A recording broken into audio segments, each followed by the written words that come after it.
No, Shiny Charizard V is not worth $1,000.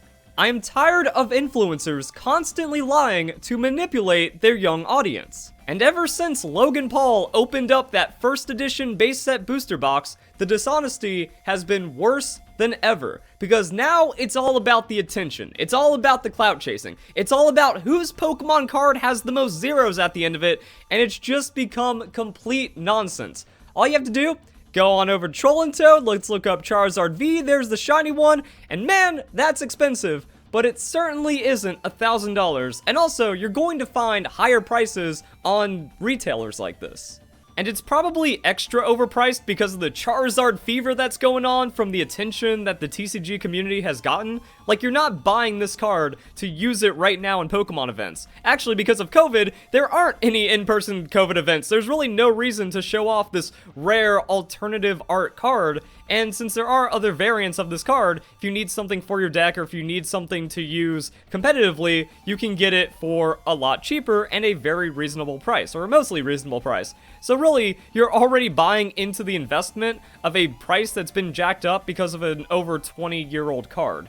This is why I say Logan Paul ruined the Pokemon TCG, because everything has a premium now. Even modern Pokemon cards are priced in to their future investment value, even though this card is incomparable to the original Charizard. Look how many listings there are. This is not a rare card because when you think about it, a Pokemon print run is going to have millions of packs. Even if this Charizard is 1 in 1,000 packs, you're looking at tens of thousands of these Charizard, with 99% of them being in good condition, and with the modern take that we have on collectibles and stuff, a lot of those are going to remain in good condition. This isn't going to be filled with idiot kids that are playing them on concrete or dropping them in the mud and putting them through the washer, which is why there's only like 100 PSA 10 Charizards in existence for the first edition. Now, don't get me wrong, I think it's really cool that the Pokemon TCG is getting a lot of attention because it means the Pokemon franchise is getting a lot of attention,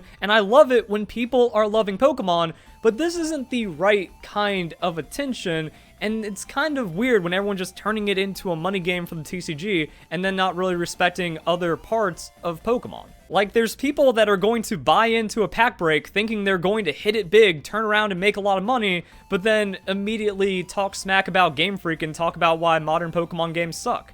It's not bringing the positive kind of attention when it's all about attention, money, and clout being peddled further by influencers. People are buying this right now because they want it to come out in 10 years that this is actually like the next base set Charizard because it's so rare and the shiny color made it like the most hyped thing ever back in the day. So you're already spending an absurd premium on it, but even with that premium, it's not pushed up to the $1,000 claim that we are seeing from influencers that have been known to deceive people in the past. But it's Ali A. I like him. He's such a good guy. He has like over 10 million subscribers, so he would never lie or clickbait.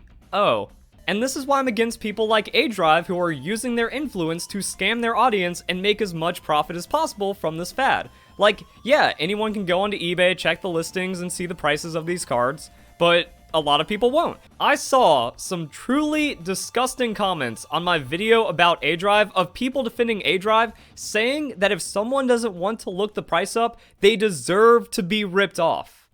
No. I think that's the responsibility of the person that has the large following, that is using that large following to do some kind of event or make some kind of claim. It's on them to be responsible. That if someone has faith in this influencer, yes, that's a bad thing, and because of the current state of the internet and the way that people have gotten like crazy from social media, we should try to stay away from that kind of behavior, and we should not encourage that behavior. But many people believe what these influencers say, and they take it at face value for some reason. Just because they're popular doesn't mean they have any credibility. People will believe this Charizard is worth $1,000 just because Ali said so. And that's very irresponsible. I'm pretty sure if you were at a card shop and someone was opening packs and they pulled that Charizard and you slapped 3 Benjamins in front of them and said $300 for that right now, they would sell it to you. Because I've seen that back in the Dark Arm era of Yu-Gi-Oh! When it's like, oh man, Dark Arm Dragon's like a $150, $200 card. Someone pulls a pack fresh one and then you just hand them $100, be like, hey, you get a new box and you take some profit. They'll snatch it up in an instant. And Dark Arm Dragon's value was tied to its actual usability inside of the game, not some cosmetic thing that has like 5 years of investment priced into it already, because base set Charizard is sometimes worth money if you get the God Pool and get a PSA 10. And I've seen a lot of people defending Allier, thus showing the power that influencers have over other people. They'll say stuff like, well, what Allier is implying here is that since it's a modern pack fresh card, it's likely going to be a PSA 10, and that's what makes it $1,000. Even though there's nothing to really support that, there's no guarantee of it, and it's only worth what someone is willing to pay for. So until Allier sends it away, gets the PSA 10, and then gets that $1,000 confirm on it, it's not worth that, so this is a lie. And there's even more of this going on. We have Shady Penguin, this Charizard could pay off the rest of my house, what a time to be alive, and we have the Holy Grail of Pokemon, an auction for the base set first edition Shadowless Holo Charizard PSA 10 Gem Mint, and it's over $300,000 right now. And this is what I'm talking about. It's all for the attention. It's all about getting people riled up about the biggest number possible, but no extra context is given. So once again, it's driving up all of that vintage Pokemon hype that's going on right now. Remember when you opened the packs? Remember when you had binders of these cards as a kid? What a time to be alive. You could have hundreds of thousands of dollars. Oh, by the way, I'm selling packs of vintage Pokemon cards. Buy into this now because you can capture some of this magic, some of this hype. Now, I will give Shady Penguin credit. A-Drive was trying to sell first edition Team Rocket packs for $1,800, got called out for it, dropped the price down to $1,200, and then Shady Penguin is blowing him up.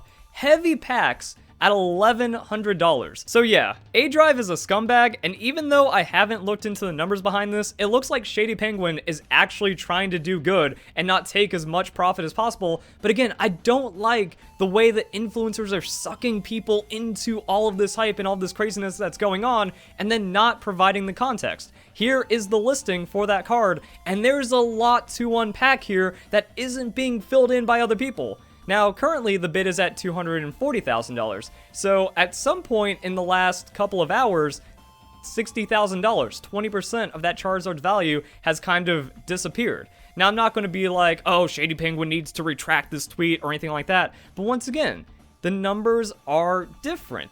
There's inconsistencies here, but again, it's about showing the biggest number, the most valuable Charizard. Now, there's something very important that we need to talk about here that isn't being mentioned in this tweet. Special bidding, part of a complete PSA 10 set break. That is horrible. That is something you do not want to see as a collector, because what it means is other collectors are breaking up their sets just to get rid of this card while the market is running it up. The dude that has been sitting on this, the collector that has maybe millions of dollars in collectible Pokemon cards, is breaking up their collection because they know this card isn't going to be worth this much for long. This isn't buy in because it's going to be worth $500,000 2 years from now, or maybe even $1 million someday. This is the market getting ready to collapse, and investors or collectors wanting to get their money in now on some sucker that's believing all of the hype that's going on. Because another thing you need to consider is that the singles market is going to collapse. Now, the sealed product market is going to be worth more and more money because as people find and break open these first edition sets, either for the YouTube views, for the clicks, for the clout, or just maybe to try to pull the Charizard, there's going to be more first edition Charizards in the wild. There's going to be more PSA 10s that end up getting graded. That's going to devalue the Charizard, but then there's going to be less sealed boxes, so the box value is going to hold steady or maybe even climb as it gets even rarer to have this breaking experience. And the collectors see the writing on the wall. They're going to try to unload everything now, and then we are in the dump stage of a pump and dump. I guess if you already owned one of these cards, it's definitely a time to be alive because you cash out now, you pay off your car, you pay off your home, you pay off your student loan or something, but it's not like, oh man, Pokemon collecting is just going to keep on going. We're looking at a Bitcoin level crash here. We're looking at Hertz or some kind of other crazy scam that's sucking in the millennials that think free money is a thing in real life. Vintage Pokemon cards are not a money tree. buying into a box break will not give you the break you think you deserve. And influencers are not being responsible about that. Even when it comes to like the modern Pokemon cards, like, hey, you can just, pick that pack up at Walmart right now and there's $1,000 sitting inside. That's a lot of money. Ooh, and then we're seeing like all of these Zoomers and all of these children being manipulated by the influencers that just don't understand the value of money anymore, because we have people like Logan Paul just balling out of control and just throwing around stacks of money like it's Venezuelan dollars or something. I really wish that COPA was taken a lot more serious by YouTube or the government, because this is warping and manipulating an entire generation that thinks that this is how the world works, and that, what people say, like, the higher your sub count, the more truthful what you say is. That's horrible, but that is the culture that is being created, and that's the culture that we are seeing perpetuated now more than ever, and it's bleeding into Pokemon. It's bleeding into these millennials that are like, they feel they're beaten down, and that everything's screwing them over, and they don't have what their parents had, and now they're in student debt, and they have to work so hard for this unlivable minimum wage. But if only I kept that Charizard, my life would be different. Oh, what's that? Someone's doing a break, and I have a chance of getting in on that. It's one of those things where it's a mess, and I really don't like the dishonesty that we're seeing inside this mess, as other people are using that to promote their brand and then profit off of it. So if you guys enjoyed the video, giving you guys a look at as to what's going on and why you can't believe everything you see on the internet. So if you guys enjoy the video, hope you all have a nice day. Thank you very much for watching.